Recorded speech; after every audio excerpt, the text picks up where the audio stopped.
pergunta: como foi conhecer o coração do poder em governos diferentes, seja no executivo ou no órgão máximo do judiciário?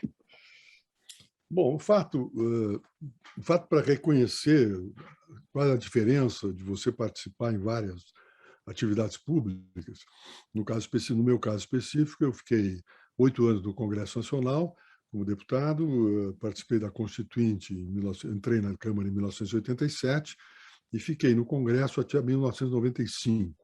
Em 1994, eu não me candidatei à reeleição e voltei para a atividade de advocacia. Eu era professor já na UNB, eu era professor de Direito em Santa Maria e entrei na faculdade da UNB, em substituição a Santa Maria. E naquele momento, eu acabei sendo convidado pelo presidente Fernando Henrique para o Ministério da Justiça. O plano que eu tinha era voltar para a atividade privada, mas acabei entrando no Ministério da Justiça em 1995, quando da posse do presidente Fernando Henrique. Fiquei até 97 no Tribunal da Justiça, no Ministério da Justiça, e lá fiz um trabalho importante no que diz respeito, inclusive, ao reconhecimento de mortos desaparecidos, todas aquelas atividades que haviam sido assumidas pelo presidente Fernando Henrique em relação à transição do regime militar para o regime civil, já que ele era o terceiro governo, o quarto governo na sucessão, porque o primeiro governo pós-militar foi o governo do presidente Sarney, depois veio o governo Collor, depois veio o impeachment, e então entrou o presidente Itamar, e depois foi eleito o presidente Fernando Henrique. Portanto, o Fernando Henrique era o quarto presidente já no regime posterior à queda do regime militar. Já o primeiro presidente, o segundo presidente, mais ou menos, o segundo presidente e meio, posterior à Constituição de 88.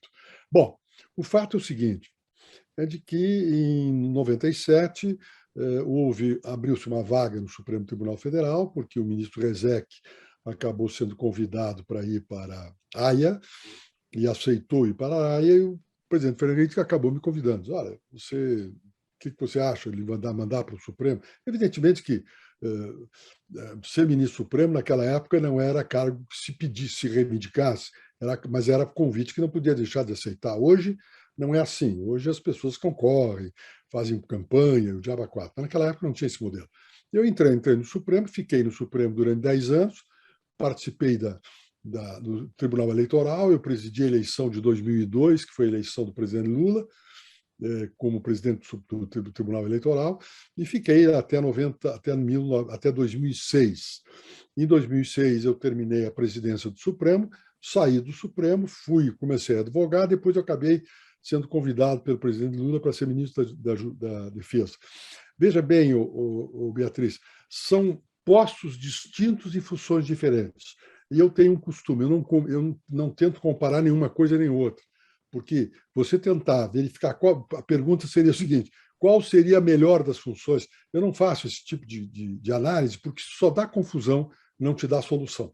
Então, ou seja, você tem que olhar para o passado em termos dos aprendizados que teve, mas não no sentido de comparar se foi melhor um, se foi melhor outro, porque isso não dá solução nenhuma, só dá confusão. Então, eu creio que o ter passado, a questão de ter passado, e as pessoas às vezes ficam estranhas de eu ter participado da Câmara. Eu sempre fui membro do MDB, hoje MDB, na época do PMDB, depois eu me afastei, evidentemente, quando entrei no Supremo Tribunal, mas fui ministro do PSDB, depois fui ministro do presidente do PT, do governo do PT, do Lula. Era uma questão de prestação de serviços públicos. Na minha visão, era prestar serviços públicos com transparência, ou seja, eu nunca procurei enganar ninguém. E a dificuldade que pode haver é com as pessoas tentam ser espertas. E o ser esperto é um problema. Eu vou te dizer uma coisa importante para vocês todos que são jovens, e eu tenho uma tese de que um dos problemas que nós vivemos hoje com os partidos políticos e com os novos políticos é de que no regime militar desapareceu a política estudantil. Eu sou uma geração pós-guerra. Eu nasci em 1946 e fiz política estudantil secundarista quando integrava o ginásio, na época o ginásio, e o clássico. Fiz política estudantil na universidade, ou seja, Quando eu entrei para a política partidária, eu já tinha uma formação política originária, uma expertise menor, evidentemente, mas já tinha um entendimento de como você circulava no ambiente político via a política estudantil. E era importante que a política estudantil era radicalizada. No meu tempo, você não tinha discussão esquerda e direita, você tinha discussão entre colégio público e colégio privado. Eu sempre fui de colégio público. Então, na política estudantil secundarista, a divisão era essa, público e privado. Eram os colégios baristas, os colégios controlados pela Igreja Católica, os colégios religiosos, e tinha também os colégios privados. E nós tínhamos uma disputa nesse, mas aquilo nos deu uma expertise. O que eu noto é o seguinte: a geração de hoje, ou seja, os políticos de hoje, que são políticos posteriores a esse fenômeno, foram políticos que se formaram na época do regime militar. E no regime militar, a política estudantil morreu. Você não tinha política estudantil. Então, essa geração que hoje faz política é uma geração que não teve a experiência da política estudantil, que é vital para um aprendizado nosso. Viu, Beatriz? Perfeito. Ótima resposta. Próxima pergunta. Quais as principais diferenças, positivas e negativas, nos seus trabalhos nos governos do presidente Fernando Henrique e do presidente Lula? Diferenças não sobre os cargos, mas sobre a condução política e a relação com os respectivos membros desses governos. Bom, com o presidente Fernando Henrique, em 1995, a minha relação era ótima. Eu era muito, muito ligado ao Fernando Henrique. Eu fui, digamos, assessor como deputado. Eu trabalhei na Constituinte com o Fernando Henrique, que era o relator do regimento interno da Assembleia Constituinte, e fiz uma grande amizade com ele. E tenho uma admiração, inclusive, com ele. Aprendi muito com ele, inclusive, naquele período. Bom, a diferença, não havia grande diferença entre o comando do presidente Lula e o comando do presidente Fernando Henrique. O Fernando Henrique tinha a seguinte situação: se surgisse alguma divergência divergências administrativas entre ministros do seu governo, ele estimulava essa divergência para depois ele arbitrar. Ou seja, ele fazia que as coisas avançassem até o momento em que ele resolvia intervir para decidir qual tinha razão ou criar uma solução que superasse essa divergência. O mesmo fazia o presidente Lula, com outro modelo, uma outra modelagem. O Fernando com mais digamos, como era um sujeito com mais fundação acadêmica, formação acadêmica, etc., ele conduzia dessa forma. Mas ele tinha uma visão de futuro. Ambos tinham uma visão de futuro e pragmáticos. Ou seja, o Fernando não era um presidente, digamos, ideológico. Vamos fazer. Ele tinha preocupações, evidentemente, que eram preocupações originárias das suas concepções de esquerda com o problema da população, que é a mesma preocupação do presidente Lula, mas eram pragmáticos, no sentido de saber as opções era o que deveria funcionar para os objetivos últimos de governo. Eu vou te dar um exemplo curioso. No presidente Lula, quando surgiu o surgimento da necessidade da Bolsa Família, os economistas que envolvidos em questão de desigualdade, etc., e pobreza, eles trouxeram um projeto ao presidente Lula da Bolsa Família. E aí o presidente diz o economista fazendo a exposição ao presidente Lula sobre o modelo que eles estavam propondo porque ele não tinha esse nome naquele momento. Ele diz o seguinte: aí nós vamos criar um cartão, esse cartão será entregue ao chefe de família, ao pai, e vai ser feita uma destinação de uma verba mensal para destinada à formação dos filhos, etc. Aí o economista fez a exposição e o Lula, e o presidente Lula, dentro daquela concepção do que funciona, ele diz o seguinte: não, errado. Não vai para o pai, tem que ir para a mãe. Aí o menino: não, mas acontece que o chefe de família é o pai. Disse: não. O pai vai receber esse dinheiro e vai gastar com bebida e com farra. A mãe é que se preocupa com os filhos. Não me vem com essa conversa porque eu conheço bem esse assunto. E aí, hoje, quem gere a Bolsa Família é a mãe. Ou seja, tem uma visão e um conhecimento da funcionalidade. No governo Lula, eu tive mais conflito no que diz respeito com o governo Fernando Henrique, porque lá eu estava no governo Lula, eu entrei no Ministério da Defesa, então tinha aquele problema em relação à antiga esquerda armada, que fez a luta armada no regime militar, e queria, digamos, apenar as forças armadas em relação a essas condutas anteriores. Os militares não eram os mesmos, porque outros já tinham morrido, etc. Mas aí havia um conflito que decorria do seguinte: certas pessoas acham, Beatriz, que você constrói o futuro retalhando o passado. O passado, no momento em que tu achar que a tua função é retalhar o passado, porque o passado cometeu erros, etc., você perde uma energia brutal e não constrói o futuro. A construção do futuro tem uma condição. A condição do futuro é você saber e conhecer claramente o passado e aí, com base dos aprendizados disso, construir o futuro. Agora, você não pode, em hipótese alguma, pretender construir o futuro retalhando o passado. Eu vou te dar um exemplo, que é o caso, inclusive essa história de você tentar olhar do passado e achar que o passado não devia ter sido aquilo, e que, portanto, você precisava mudar o passado. Lembre-se que quando Stalin tem uma fotografia histórica no regime comunista da União Soviética, que tinha uma imagem em que o Lenin estava fazendo um discurso num púlpito, com a mão levantada e falando fortemente, e o Lenin era um grande orador, e no pé do púlpito, do palanque, esse pequeno palanque em que estava Lenin, estava Trotsky. Quando morreu Lenin, quem sucedeu Lenin foi Stalin. E Stalin era inimigo de Trotsky. O que fez o Stalin? O Stalin apagou a fotografia. Na fotografia desse discurso, desapareceu a figura do Trotsky. Ou seja, Stalin queria que o passado não fosse aquele que ocorreu. E nós temos que lembrar que o passado é o que tivemos. E, portanto, temos que respeitá-lo como tal, evitar, eventualmente, a repetição no passado de erros do passado, mas construir o futuro, entendimentos com o futuro e não com o passado. E aí eu tive alguns conflitos exatamente por essa concepção, porque havia alguns setores da esquerda, originária da antiga esquerda armada, que queria retaliação com os militares, e eu impedi isso. Impedi, queriam a revogação da lei da anistia, etc., etc. Eu tive grandes conflitos, mas sempre conflitos que foram, digamos, rigorosamente administrados pelo presidente Lula. Não foi um conflito de ódio. Vamos fazer uma separação, porque não havia, naquele momento, eu não conheci, quando na minha atividade política, o ingrediente que tem hoje. Hoje, na relação política, você tem um ingrediente novo, que é o ingrediente do ódio. Você não tem mais adversários políticos, você tem inimigos políticos, e isso inviabiliza qualquer tipo de prosseguimento do processo democrático. Com certeza. Próxima pergunta. Nas últimas décadas aqui no Brasil, sempre se falou em reforma política. Nessa sua experiência no campo político e jurídico, você acredita que o melhor momento para uma reforma foi no início do governo Lula, em que havia um grande apoio popular, um amplo apoio popular?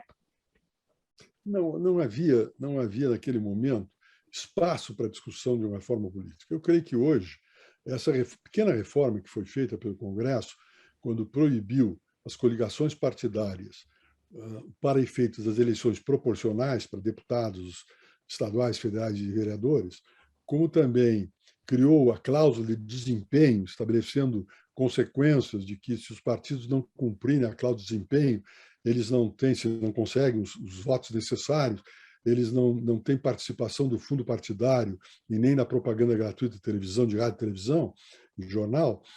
Isso foi grandemente eficaz, porque começa a introduzir uma redução do número de partidos. E a redução do partidos é o primeiro mecanismo.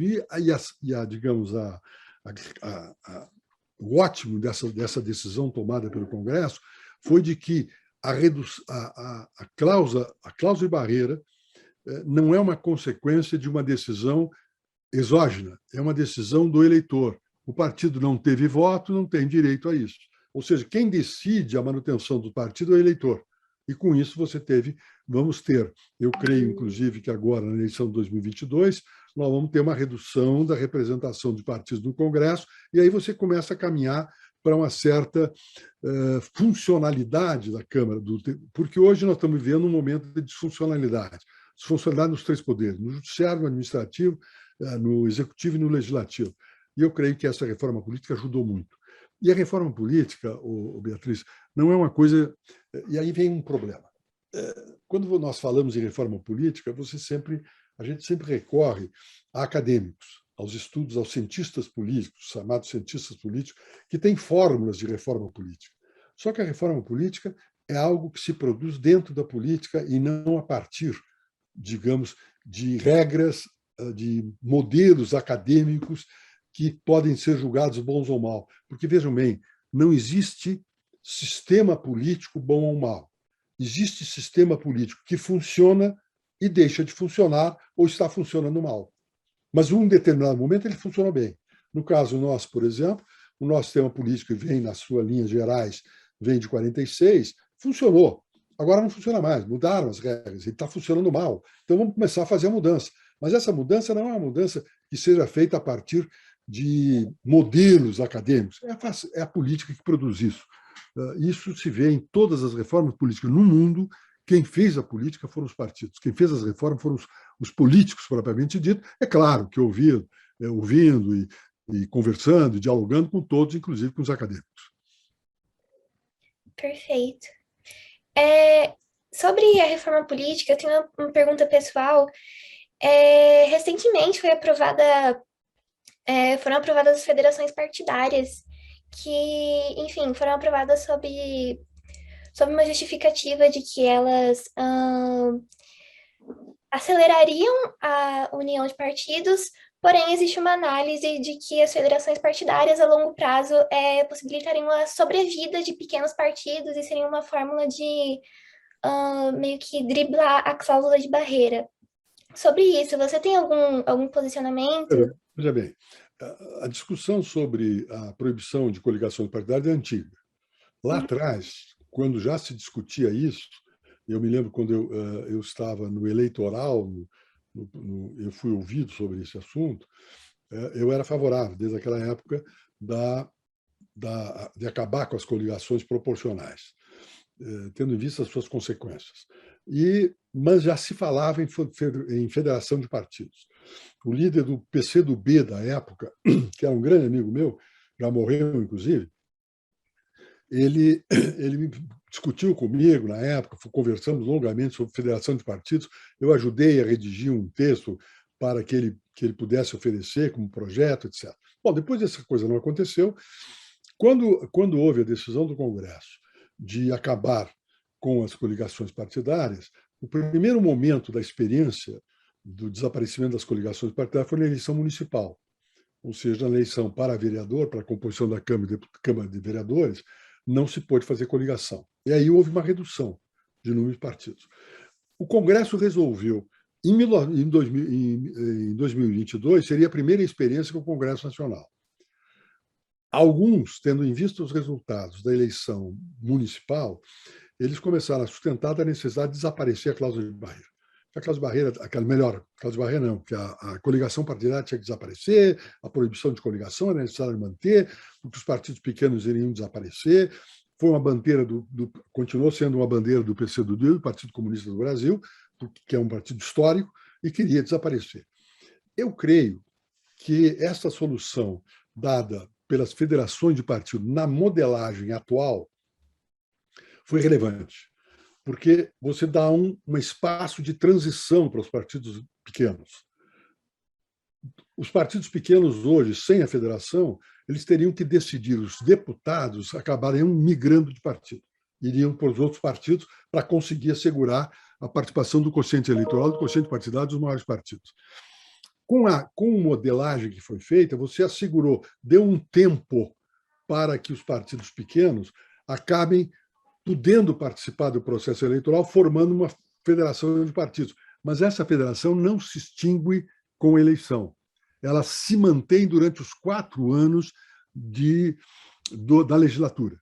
Ou seja, os partidos que fizeram a federação, eles têm que trabalhar na Câmara como federação, ou seja, como partido único, e serão tratados como partido único. Isso significa o quê? Um estímulo para que esses partidos acabem, durante esses 4 ou 5 anos, 4 anos de legislatura, eles fazerem e ajuntarem. Eu acho que foi uma solução sábia, porque deu, digamos, uma transição não radical do modelo anterior, que era a liberação total de coligações. As coligações partidárias eram feitas na eleição e depois, no momento da legislatura, não havia coligação nenhuma, estava tudo separado, inclusive com oposições. Mas essa fórmula de dar a possibilidade dos pequenos partidos fazerem uma federação, mas exigir que essa federação se mantenha durante 4 anos, é uma forma de estimular para que eles resolvam o problema de ser um partido único. Eu acho que foi boa. É funcional, funciona. E eu sabe que eu sou favorável às coisas que funcionam, não às coisas que seriam boas ou más. Entendeu? Perfeito, mestre. Perfeito. Próxima pergunta. A transição entre os governos FHC e Lula é histórica. É a primeira transição entre 2 presidentes eleitos desde a redemocratização, período durante o qual foi também a única alternância de poder entre presidentes eleitos. Dessa forma, foi um marco na consolidação da nossa democracia. Caso haja uma transição após as eleições de 22, é provável que ela seja turbulenta. O que a transição entre os governos FHC e Lula pode nos ensinar? Bom, foi uma transição absolutamente, digamos, correta e civilizada. Por quê? Porque houve quem presidiu aquela transferência por parte do governo Fernando Henrique foi o Pedro Parente, que era chefe da Casa Civil do governo Fernando Henrique no final do governo, e houve um entendimento claríssimo com o governo Lula. Foi uma transição administrada e, digamos, focalizada, e com instituições, modelagens, entendimentos, etc. Foi uma coisa absolutamente civilizada. O que não ocorreu, por exemplo, na transição do governo militar para o governo civil. Lembra-se que o presidente João Figueiredo não transmitiu a faixa para o presidente Sarney, ele saiu do palácio e foi embora. Não houve uma transição em que o governo novo tivesse uma ciência absoluta das intenções e atos do governo anterior.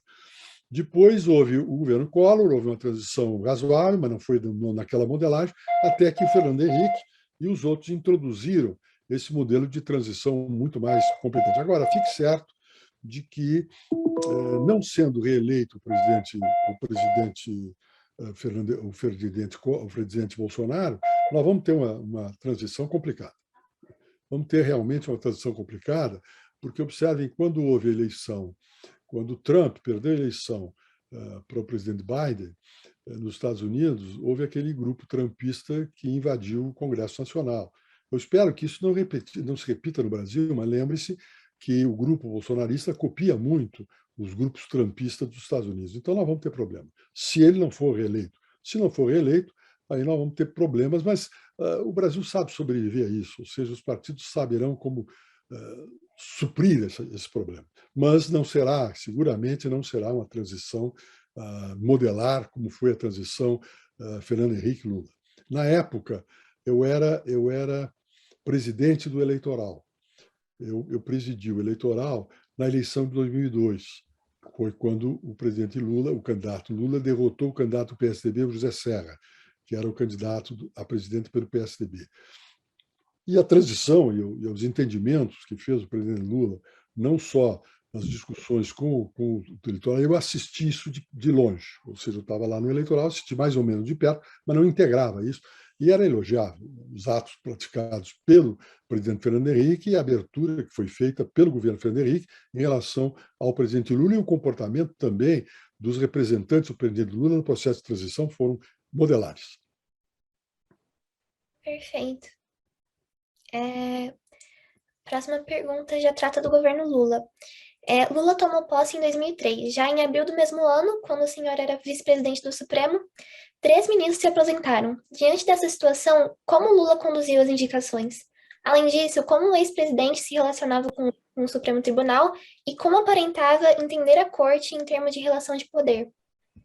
Bom, quando assumiu o presidente, ou seja, o presidente Lula assumiu em 2003, houve a aposentadoria compulsória de 3 ministros supremos. E imediatamente, isso foi em março, o presidente assumiu em janeiro, em março, abril, eu estava lá no Supremo nessa época, e aposentaram-se o ministro Moreira Alves, o ministro Sidney Chances e o ministro Ilmar Galvão. E aí houve indicação. houve uma indicação, foi uma decisão tomada pelo presidente que deveria haver um negro. Esse negro acabou sendo Joaquim Barbosa, e também os outros foram o Peluso, César Peluso, que foi uma indicação do ministro da Justiça de Lula na época, que era o doutor, um grande personagem, que era o Márcio Tomás Bastos, que era um grande advogado aqui em São Paulo, advogado criminalista, que fez uma grande reforma no Código de Processo Penal, inclusive. Bom, o fato é que veio o Peluso e veio também o Aires Brito, e que entraram normalmente, ou seja, a indicação, porque vejam, a indicação no Supremo, todos os ministros que estão no Supremo foram indicados por algum presidente, porque o modelo nosso é que o presidente indica e é sabatinado pelo Senado. As indicações por um presidente decorrem de uma situação específica, das relações que o indicado tem com o presidente. E essa relação pode ser uma relação pessoal, direta com o presidente, ou uma relação indireta. O presidente não conhece, não sabe quem é, mas tem pessoas que o presidente confia e essa pessoa indica que menciona o nome desse terceiro para a vaga no Supremo. E foi o que aconteceu. O presidente Fernando Henrique não conhecia. Com exceção do Aires Brito, os outros ele não conhecia. O Aires ele conhecia porque o Aires foi membro do PT no Sergipe, em Sergipe. Inclusive, ele conheceu o Aires nas campanhas políticas, etc. Mas o conhecimento era distante. O Aires acabou sendo indicado por professores daqui da Universidade de São Paulo, na qual ele fez mestrado, fez doutoramento, não sei. Bom, o César Peluso foi indicado pelo Márcio Tomás Bastos, e foi uma indicação importante, era um desembargador importante, eu não sei bem as condições de indicação do Joaquim Barbosa, mas havia uma decisão óbvia de Fernando Henrique que queria indicar um negro. O Fernando Henrique foi o primeiro a indicar uma mulher, que foi a Ellen Grace. E aí, então, ele pretendia botar uma mulher. Depois ele botou a mulher, o Lula, que foi a Carmen Lúcia. E depois veio a Rosa Weber já com a Dilma. Mas o fato é que as indicações são essas. Agora, às vezes os problemas surgem da origem da relação. A origem da relação pode ser decorrente da biografia do cidadão. O cidadão tendo uma biografia, ele vai para o tribunal, é indicado, vai para o tribunal e não precisa do tribunal para fazer a biografia. Alguns que vão para o tribunal sem ter biografia e que a sua indicação decorreu, não estou falando nesse caso dos três, estou falando genericamente.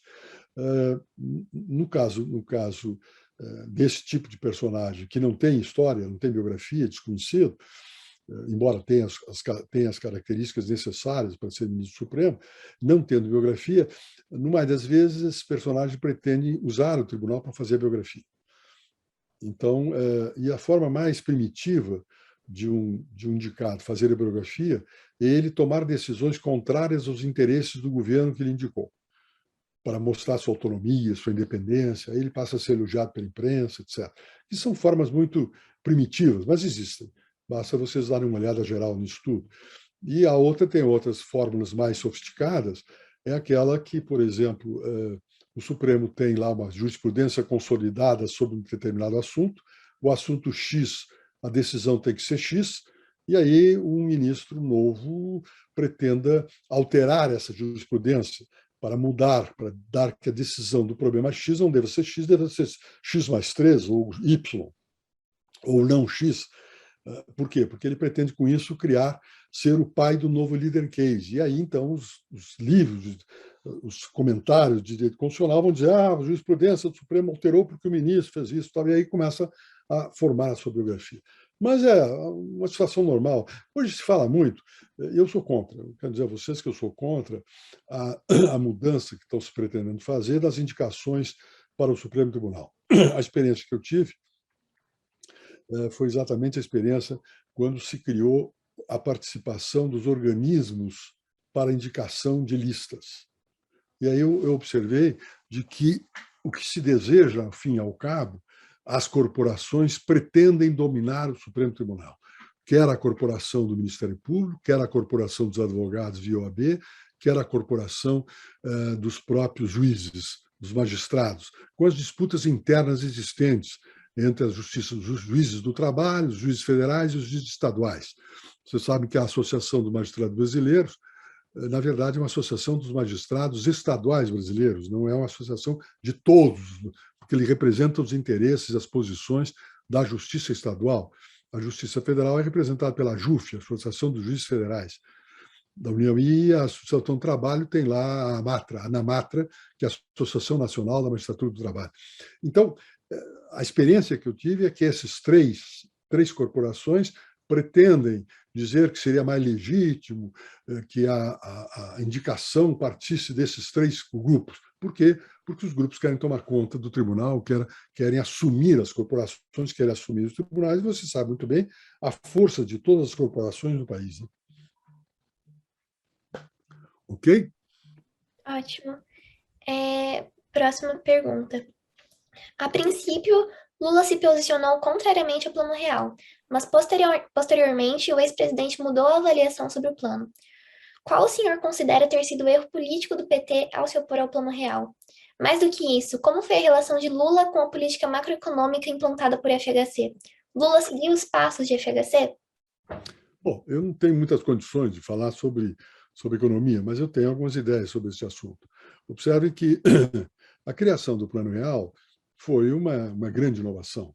É claro que atrás do Plano Real esteve toda a experiência mal-sucedida dos planos econômicos anteriores, a começar pelo plano Collor, que foi o primeiro, aliás, o plano cruzado lá na época do presidente Sarney, depois vieram vários planos subsequentes. E o desastre, o não bom resultado dos planos anteriores, acabou instruindo digamos, os ideólogos do plano Real, que foram liderados basicamente pelo Baixa. O economista Baixa foi o grande personagem nessa história, junto com os outros, evidentemente, mas o Baixa, o Pércio Arida, o próprio André Lara Rezende, etc. E esse grupo de economistas formulou o Plano Real, que deu resultado.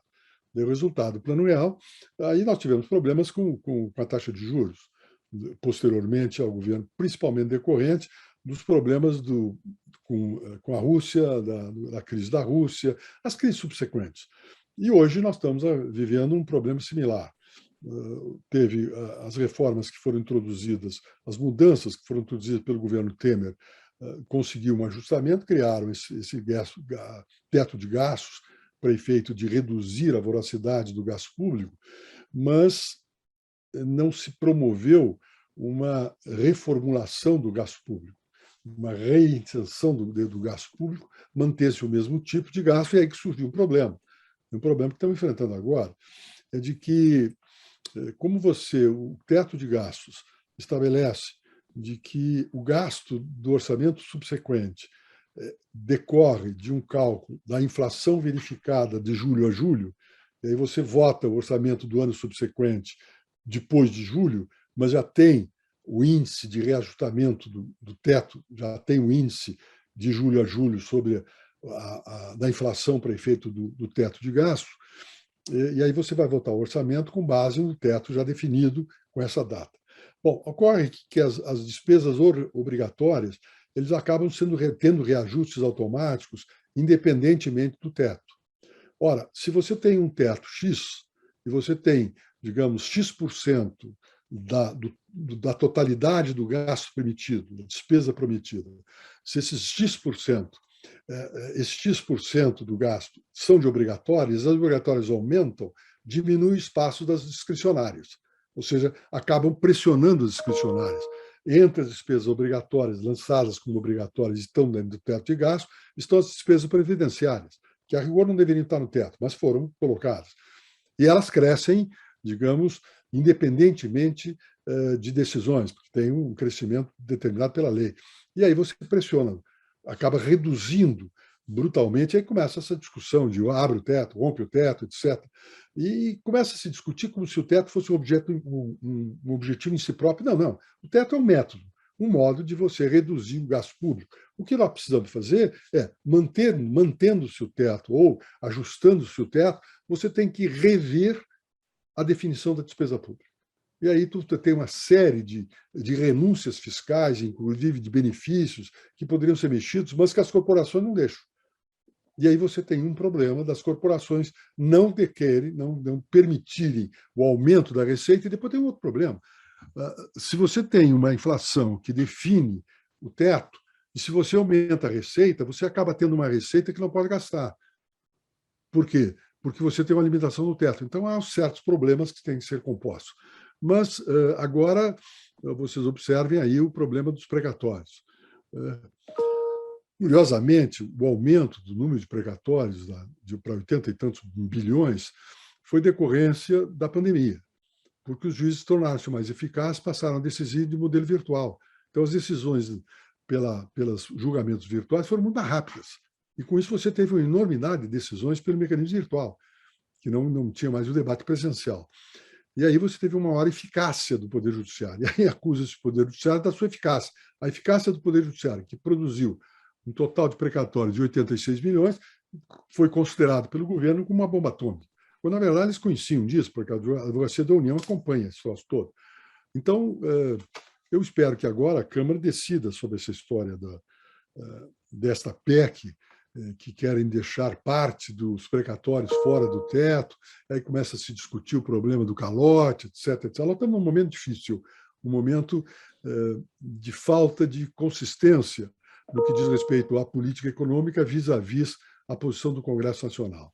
E aí você lembra-se que temos que entrar num processo eleitoral do ano que vem, e interessará ao governo dispor de recursos discricionários para efeito de não financiar a eleição, mas produzir determinados tipos de resultados que lhe possam garantir votos. Muito obrigado, ministro. A gente fala um pouco agora sobre Forças Armadas.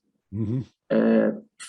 Fala-se muito da relação entre o FHC e o Lula com as Forças Armadas, né? Geralmente se fala que as Forças Armadas têm um certo ressentimento e mágoa do Fernando Henrique e um certo carinho pelo Lula. No sentido de, no governo do Fernando Henrique, teve aquela MP em relação à pensão para filhas de militares, teve a criação do Ministério da Defesa, que colocava um civil para comandar as forças. E o Lula geralmente se fala sobre uma certa valorização dos militares, até com a MINUSTAH, lá no Haiti e tal. O senhor concorda com essa avaliação, de que no governo Fernando Henrique... Não teve, digamos, o problema com a reação que houve com os militares, com o Fernando Henrique, foi a dificuldade, demorou muito tempo para se criar o Ministério da Defesa, que era uma absoluta necessidade. Mas acabaram os militares reconhecendo isso. E é importante ter presente um dado, é que os militares de 1995 eram militares já decorrentes, formados já pelas alterações feitas pelo general Castelo Branco em 1965, em relação à participação dos militares na política.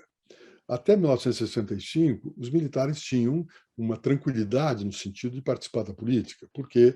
Porque eles se candidatavam, entravam em partido, ficavam agregados à sua força militar. Se fossem eleitos, se não fossem eleitos, voltavam para a força, e se fossem eleitos, continuavam agregados.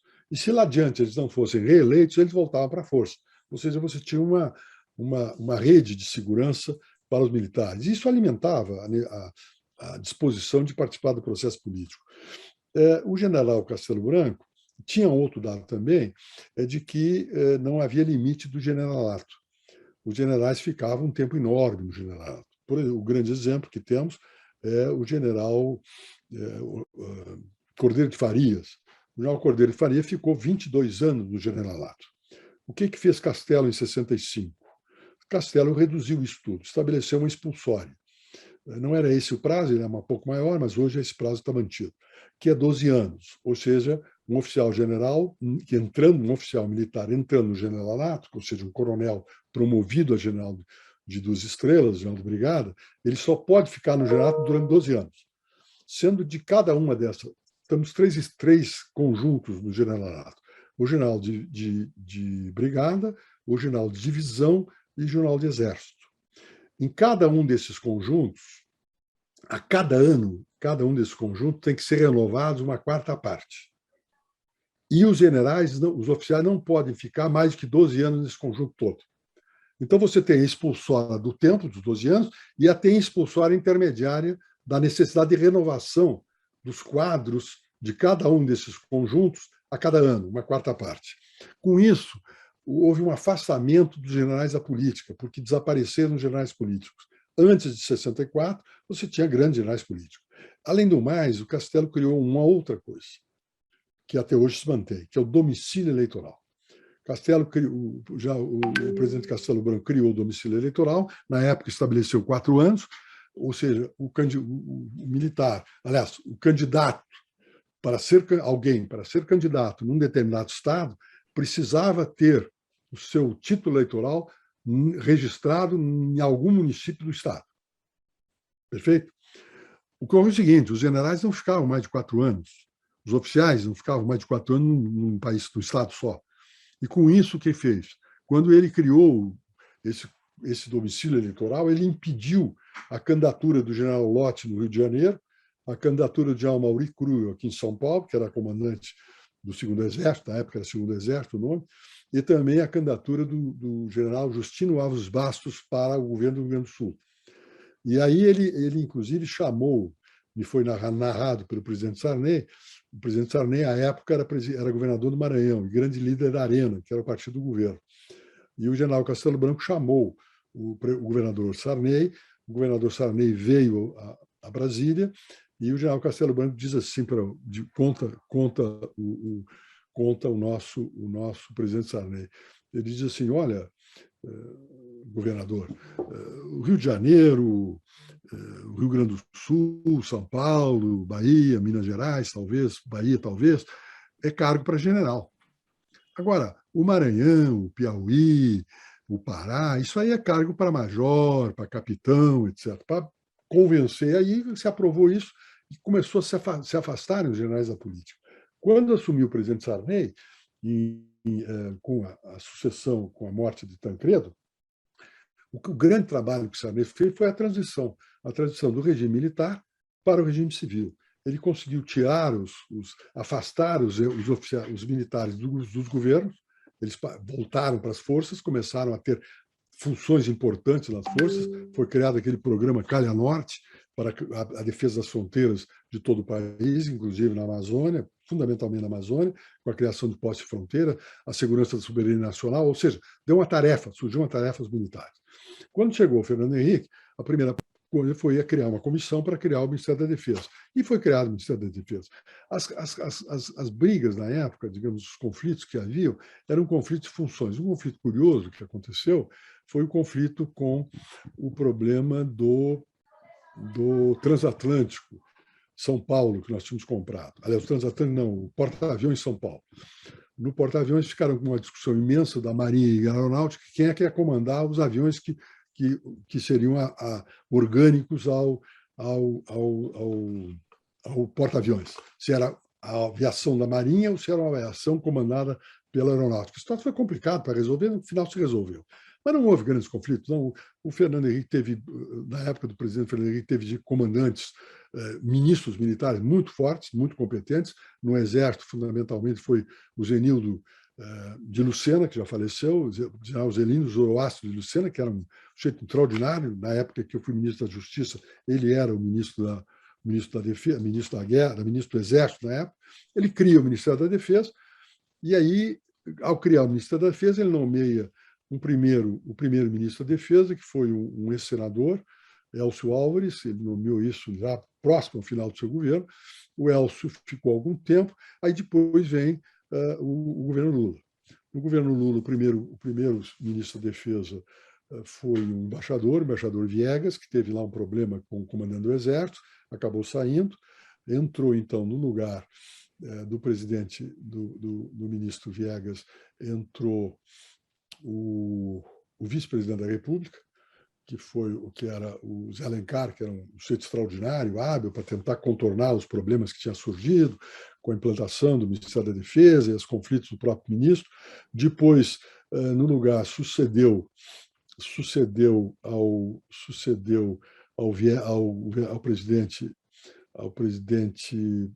vice-presidente José Alencar, sucedeu o ex-governador da Bahia, Valdir Pires, e depois entrei eu. E aí foi se consolidando o Ministério da Defesa. Ou seja, nós criamos a Estratégia Nacional de Defesa, que definiu a função como seriam os grandes eixos do problema da defesa no país, e aí se estabeleceu que nós tínhamos 3 eixos fundamentais.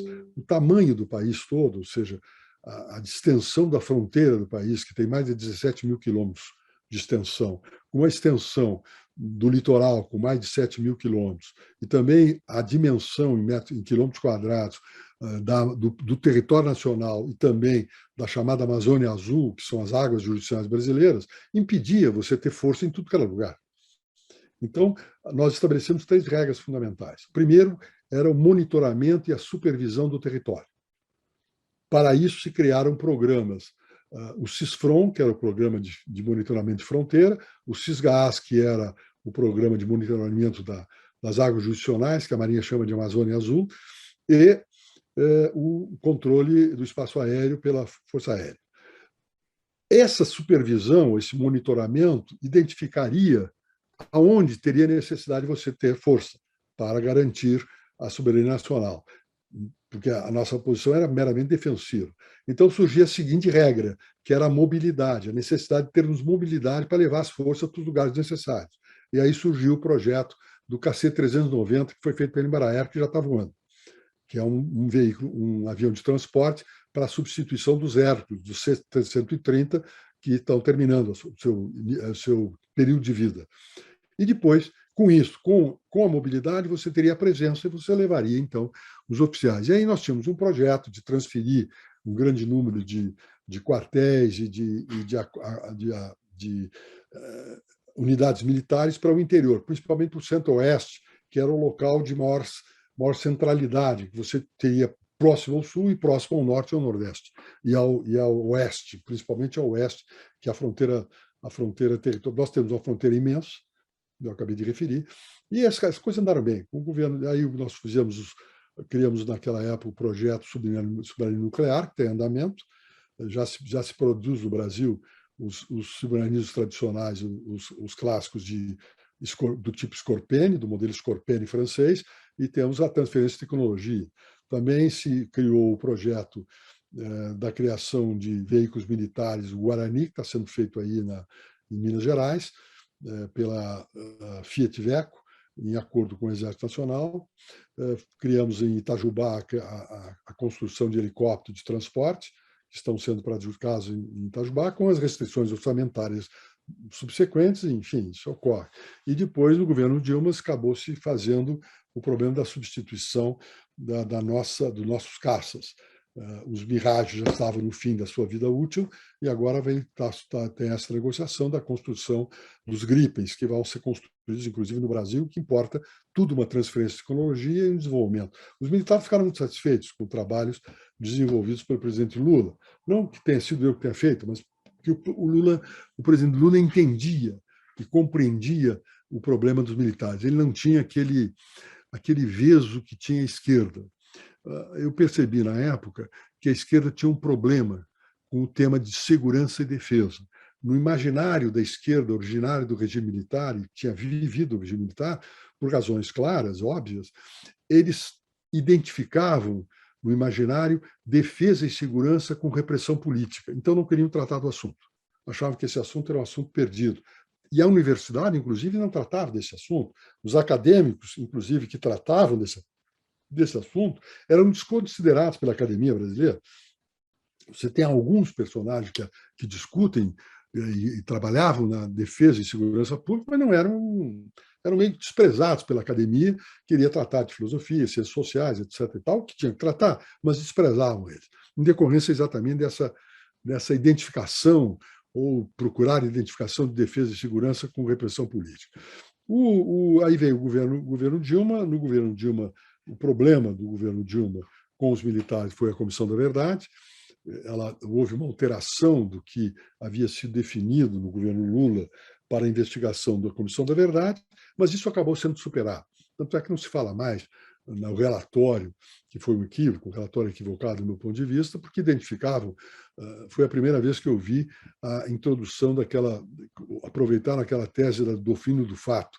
Acusaram, por exemplo, o brigadeiro Eduardo Gomes como torturador, porque ele estava na linha de comando, etc. Do meu ponto de vista aqui, mas hoje está superado esse problema. E havia restrições nesse sentido. Mas uma coisa é clara, Os militares brasileiros, em decorrência exatamente do que ocorreu com as reformas, as decorrências, consequências da reforma de Castelo, como também o tratamento feito pelos governos democráticos posteriores e também o tratamento dado pelo governo Lula, eles estão satisfeitos.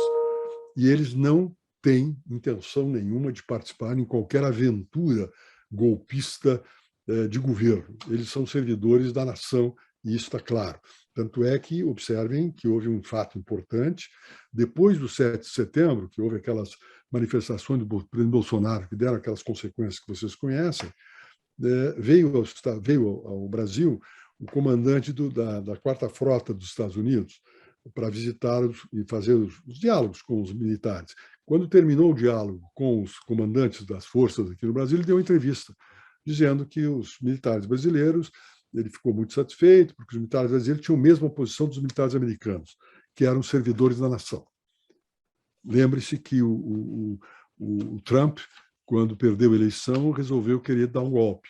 E aí o comandante do Estado-Maior Conjunto das Forças Armadas, que é o grande comandante das Forças Armadas dos Estados Unidos, disse que não mesmo, que eles não serviam ao governo, serviam ao país. Então, eu não vejo nenhum problema e a alegação de que e os militares são ligados a A ou B, porque tem militares do governo. Os militares que estão no governo são da reserva. Com exceção do Pazuello, que foi um equívoco, e ficou na saúde, deu aquele desastre todo, os demais militares estão na reserva, e militar na reserva não tem força nenhuma. O que importa é militar que comanda a força. Militar que comanda a escrivaninha não tem nenhum, digamos, ação como atividade militar propriamente dita. Perfeito, ministro. Ainda sobre esse tema, sobre militares e essa a ideia de politização das Forças Armadas e tal, o senhor promoveu um encontro entre os presidentes Fernando Henrique e Lula, se não me engano, na sua casa, mesmo em maio, e alguns jornais, a imprensa reportou que o senhor estaria servindo como uma espécie de ponte entre o Lula e os militares. Isso saiu em alguns jornais. E daí tem essa questão, que o senhor já falou, que as Forças Armadas não estariam dispostas a embarcar numa aventura golpista, mas tem a questão do alto comando e das baixas patentes, né? E que se argumenta de que as baixas patentes estariam bolsonarizadas, né? E que teria uma quebra da cadeia de comando. E daí tem essa questão.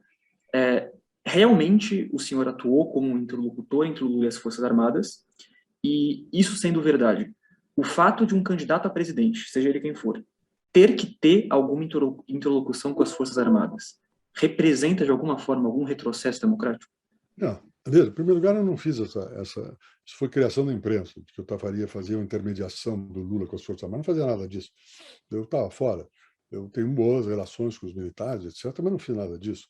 E nem me destinava a isso. O encontro que eu promovi entre o Fernando Henrique e o Lula, que não se encontravam desde a morte da dona Marisa, quando faleceu a primeira esposa do Lula. O Fernando Henrique fez uma visita a Lula no hospital, aqui no Sírio-Libanês, e desde então não se encontraram mais. E também não tinham falado antes. Eles não tinham um problema político, não falaram. Então eu resolvi promover esse encontro, por quê? Porque estava se introduzindo no processo político brasileiro essa nova variável do ódio, que eu acabei de referir. E nós tínhamos que lembrar que o diálogo é importante no processo político e democrático. Como o Lula começava já a falar em ser candidato a presidente, eu então resolvi fazer uma aproximação, um diálogo com o Lula, um encontro aqui na minha casa. Foi um almoço que durou lá umas 4 horas, eles conversaram imensamente. Eu estava lá, menos ouvindo e fazendo uma interlocuçãozinha pequena. Mas foi muito bom.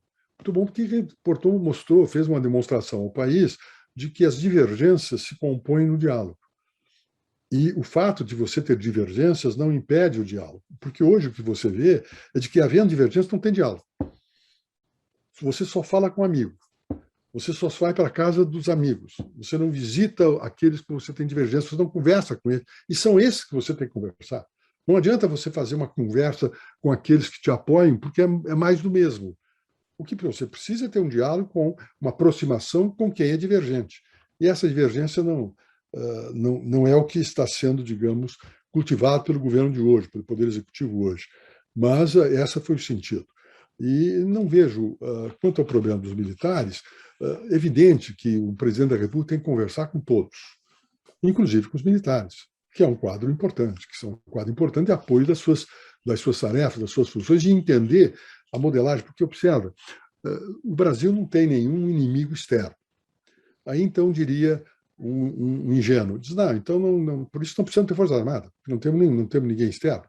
Acontece que hoje, depois que caiu a União Soviética, e houve a queda do Muro de Berlim, e que nós pensou-se que haveríamos, então, um desaparecimento da polaridade, hoje tu tem uma multipolaridade.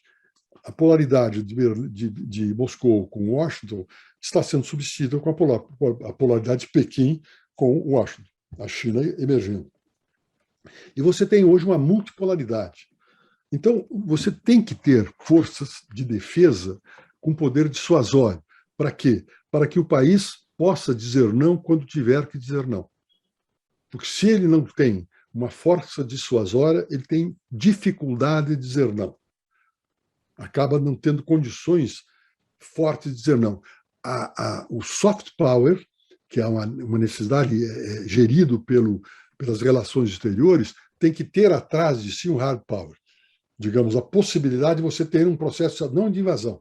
Tanto é que, por exemplo, não tem sentido na Força Brasileira você ter porta-aviões. Porta-aviões é um instrumento de ocupação, de ataque. Você desloca um porta-aviões para a fronteira de um determinado, para a margem próxima de um determinado país e leva aviões para digamos, de ataque. Ao passo que nossa política toda é de defesa e não é de ataque. E a defesa aqui, no caso, importa na integração da América Latina. A América Latina, você observa que ela tem 3 vertentes fundamentais da América do Sul. A América do Sul não é latina. A América do Sul tem a vertente amazônica, que o Brasil participa a Venezuela, participa o Suriname, participa a Guiânia, participa a Colômbia. Já tem outra vertente, que é a vertente andina, em que o Brasil não participa da vertente andina, mas Colômbia, Peru participam da vertente andina. A Bolívia também participa da vertente andina e da vertente amazônica, porque a Bolívia, todos esses países têm participação da vertente amazônica e participação da vertente andina. O Brasil não participa da vertente andina, porque não tem área dos Andes. Já a Bolívia tem uma terceira vertente no país, que é a vertente do Chaco, a vertente do sul. E essa vertente do Pampa é uma vertente que participa a Bolívia. A Bolívia é a única que participa das 3 vertentes: Amazônia, Andina e Platina. A vertente platina, que corresponde ao Chaco, ao Pampa argentino, o Brasil participa da vertente platina pelo Rio Grande do Sul e pelo Paraná. E Santa Catarina um pouco. Mas o fato é de que nós precisamos lembrar de que a manifestação da América do Sul, e aí foi uma política desenvolvida na época do presidente Lula, na criação do Conselho de Defesa Sul-Americano, que era estabelecer um entendimento para que as decisões, as posições dissuasórias não fossem exclusivamente brasileiras, mas que fossem também dissuasórias sul-americanas. E aí nós tentamos fazer aquela integração pelo Conselho Sul-Americano de Defesa, que foi o objetivo daquele trabalho todo que foi desenvolvido nesse sentido. Agora isso hoje foi abandonado. Não tenho a posição hoje, nós temos que recompor isso no futuro. Eu espero que em 2022 haja uma alteração de governo e aí você possa retomar, digamos, a integração latino-americana e uma participação internacional do Brasil mais eficaz. Rapidinho, vou fazer. O senhor comentou no início da reunião sobre o governo Fernando Henrique Cardoso e a investigação dos mortos e desaparecidos durante o regime militar. Eu queria saber, na sua posição de ministro da Justiça, como foi a relação com as Forças Armadas nesse período? Bom, veja bem, quando o Fernando Henrique assumiu, ele já avisou a mim, que era ministro da Defesa, da Justiça, que deveríamos ter... Era necessário fazer o reconhecimento dos mortos desaparecidos, tese que eu também participava, porque esse assunto tinha que ser resolvido. E um assunto não resolvido acaba cheirando mal, fica dependurado, fica provocando. Então, eu havia convidado para chefe de gabinete do Ministério da Justiça o doutor José Gregório. O doutor José Gregório acabou me assumindo a negociação com a área dos ativistas de direitos humanos. E o general Aimoré, que eu nomeei para secretário de Segurança e que me foi indicado pelo general Zenildo, caminhou na negociação com os militares, se criou uma negociação, aí houve um projeto, esse projeto foi me trazido pelo Zé Gregóri, eu acabei fazendo as modificações junto com o secretário executivo do Ministério da Justiça, que era o Milton Seligman, e aí eu fui me reunir com os militares para mostrar para eles o seguinte, que nós tínhamos que fazer uma distinção. Uma coisa era ter sido a morte, ter sido ocorrido na disputa armada, e outra coisa, a morte ter ocorrido depois do insurgente estar em estado de prisão. Estado de prisão não significa no prisão jurídica, significa a impossibilidade de reagir. Então, se o sujeito estivesse naquele momento de impossibilidade de reagir, a vida era uma obrigação, a preservação da vida daquele personagem era uma obrigação do Estado. Se ele tivesse sido morto depois já no estado de prisão, nós tínhamos que responder. Se tivesse sido morto na disputa armada, não. E acabei convencendo os militares, eles aceitaram isso, e surgiu, então, começaram um processo de reconhecimento dos mortos desaparecidos.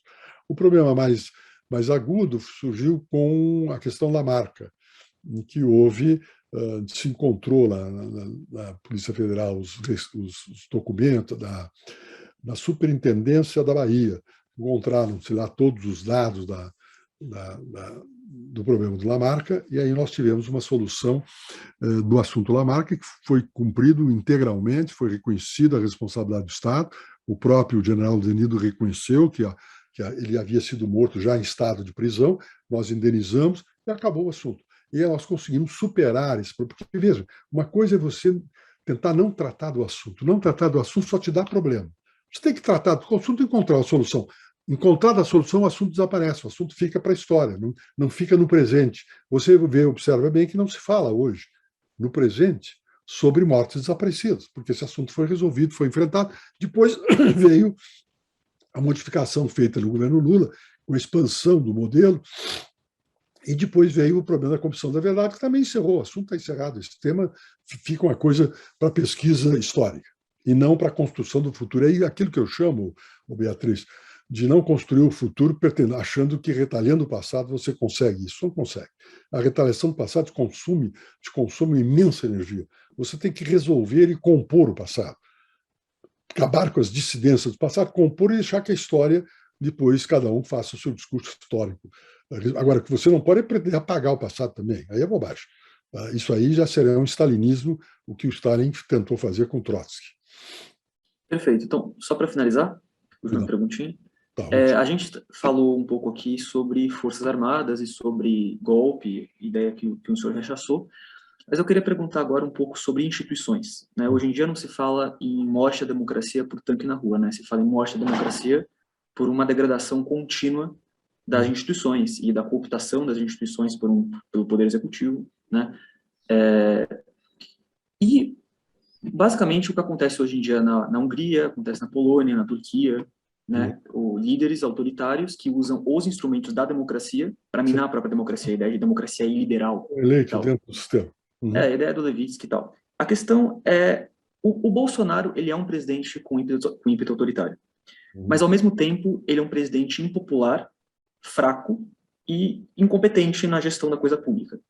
Diferentemente, por exemplo, do Orbán, diferentemente do Erdogan, diferentemente do Duda, do Putin.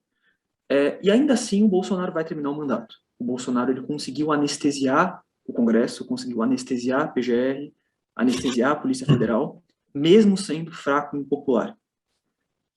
A democracia brasileira conseguiria resistir a um líder autoritário que fosse popular e forte? As instituições brasileiras são fortes suficientemente para isso? São. Nós temos capacidade de resistência. Mesmo as reações que foram feitas pelo Supremo Tribunal em relação às posições assumidas, as tentativas de posição do governo, que foram recuadas. Agora, veja bem, nós temos que lembrar de que nós não podemos banalizar a instituição do impeachment. Eu estava numa reunião lá em 1993, 92, quando houve o impeachment de Collor, o primeiro impeachment de Collor. O doutor Ulisses, que era o presidente do partido, não queria entendia que não deveria haver o impeachment do presidente Collor. Até o momento em que houve aquela entrevista do irmão do presidente Collor, do Pedro Collor, na Veja, e que surgiu aquela história da Kombi, da Belinda, não sei o quê, do automóvel e tal. Foi aquela confusão toda, e aí não teve saída. O PMDB teve que entrar no problema do impeachment. E ele fez uma reunião, antes de tomar a decisão, com os governadores e os líderes partidários. Eu estava presente para ouvir. Não participei da discussão, disse algumas coisinhas lá e tal, mas não tinha importância. A importância é que houve um personagem que diz o seguinte, que era o governador, o então governador de Minas Gerais, Hélio Garcia. Aí diz o governador Hélio Garcia, olha, presidente Ulisses, esse negócio, nós não podemos fazer um entendimento com o presidente Collor, no sentido de que, nós fortaleceríamos o ministro Marcílio Marques Moreira, que era ministro da Economia, e o ministro da Justiça, que era lá do Rio, já veio o nome, e também o ministro das Relações Exteriores, que era aqui de São Paulo, para assegurar a transição do governo, e o Collor ficaria governando. Aí não há mais condições e tal. Aí diz o Hélio Garcia, olha, Ulisses, eu tenho medo desse negócio de impeachment, porque se dá certo, depois a gente não sabe onde começa a se repetir demais. Aí veio depois, então, veja o impeachment da presidente Dilma. A solução não é por aí. A solução é o processo eleitoral. Nós temos que garantir que o processo eleitoral se dê. Eu não vejo, por exemplo, agora houve esses resultados da CPI, etc, etc. Isso tudo é jogo político, não tem a dúvida que é jogo político. O impeachment é uma decisão política. E não há espaço para uma decisão política porque há apoio no Congresso Nacional, não tem votos no Congresso Nacional para fazer o impeachment. E, portanto, nós não podemos dizer, bom, então tu não pode fazer o impeachment, qual é a solução? Vamos derrubar o Collor? Para derrubar o Collor temos que recorrer aos militares, e os militares não vão querer fazer isso, como é que faz? Então, nós temos que jogar isso até a eleição de 2022 de forma eficaz. Ou você observa que há uma polarização hoje dos candidatos, de um lado está o presidente Lula com 43%, 45% de aprovação, e já o presidente Bolsonaro com 22%, uma coisa assim. E os demais candidatos, aquilo que estão chamando, aspas, equivocadamente terceira via, não se frutificou. É verdade que também está muito antecipado isso. Nós vamos ter uma posição mais clara lá pelo mês de março, quando houver abrir a janela partidária, que possibilita que os deputados troquem de partido, se reorganizem nos partidos maiores, etc., etc., para resolver o problema da proibição de coligação, cláusula de barreira, superar esse processo com a migração para outro partido. Mas, veja bem, nós não podemos dar esse tipo de solução. Por isso que eu sou parlamentarista. O parlamentarismo resolve isso de uma forma muito tranquila, porque é um voto de desconfiança do Congresso e acaba. E aí você tem uma distinção entre o governo, o presidente, que é o chefe de Estado, e o primeiro-ministro, que é o chefe de governo. Eu te lembro que o parlamentarismo foi criado na Europa como uma solução do convívio da aristocracia com a burguesia. Depois da Revolução Francesa, e com a decapitação do Luís, etc., e o retorno da aristocracia na França, o que aconteceu? Aconteceu claramente o seguinte, os reis, ou seja, a aristocracia, ficava com o controle do Estado e o governo, que era o primeiro-ministro, o premier, era o burguês. Era a burguesia que controlava através do parlamento controlado pela burguesia. Então, era um acordo político entre a aristocracia, uma solução dos problemas entre a aristocracia e a burguesia. No Brasil, no Império Brasileiro, depois do ato adicional de 1831, nós tivemos um modelo parlamentar. Foi criado um modelo claramente parlamentar subsequente ao golpe da maioridade. Quando se fez a maioridade, por aqueles problemas que houve com a regência, etc., etc., aí o que aconteceu? Todo o governo do período do Pedro II era um governo parlamentar, em que você tinha o chefe de gabinete, que era designado pelo presidente. Quando veio a República, os republicanos que receberam a República pelo braço de um golpe militar, porque, na verdade, Deodoro da Fonseca e o Exército Nacional não queriam derrubar o imperador, queriam derrubar o gabinete liberal do Visconde Ouro Preto, que era contrário aos interesses do Exército, etc. Bom, Quando veio a República, caiu no colo dos republicanos, os republicanos não podiam modelar um sistema parlamentar, porque não tinham o imperador. E aí resolveram adotar o sistema americano, que era o modelo que os americanos adotaram, que era o presidencialismo americano. E aí o presidencialismo foi uma solução dada por nós. Agora, o sistema presidencial funcionou. Não funcionou bem na Primeira República, porque os presidentes da República dependeram muito dos presidentes dos Estados Federados. Depois veio a Revolução de 30, depois veio 46, o modelo funcionou mais ou menos em 46. Agora, o modelo presidencial está complicado. Eu sou favorável a um sistema semi-parlamentarista, bota o nome que quiser, porque eu não gosto muito de discutir nomes. Quando você começa a discutir nomes, você não está discutindo realidade, você está discutindo regras de uso de palavras. E essa discussão de regras de palavras é um desastre absoluto. Imagina eu discutir com a Beatriz se você é feio ou tu é bonito. Hein, Vitor? Aí a Beatriz diz, o Vitor é excelente, é uma beldade. Eu digo, pô, mas o Vitor é horrível, com esse bigode, essa barba mal feita, diabo quatro. Qual é a discussão que está havendo? Não há divergências entre a Beatriz e o Nelson sobre que o Vitor é desse jeito. Só que a Beatriz diz que ele é bonito e eu digo que ele é feio. Qual é a divergência da Beatriz com o Nelson? É sobre o mundo? Não. É sobre regra de uso de palavra. A Beatriz usa a palavra bonito para um tipo de situação que eu não uso. Eu uso a palavra feio. Logo, a discussão entre eu e ela, não é sobre o mundo. É sobre regras, sobre o uso de palavras. E, às vezes, nós ficamos discutindo o uso de palavras e criamos uma imensa discussão como se estivesse discutindo o mundo. Não estamos discutindo o mundo, estamos discutindo palavras. E, às vezes, mau uso de palavras.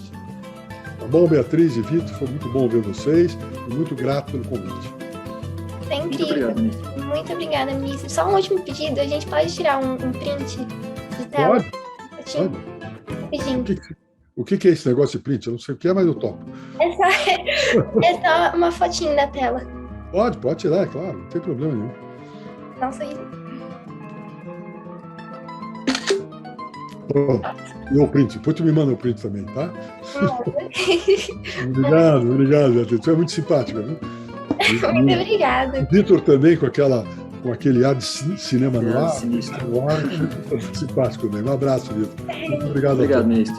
Um abraço. Tchau, Obrigado, ministro. Foi ótimo te encontrar.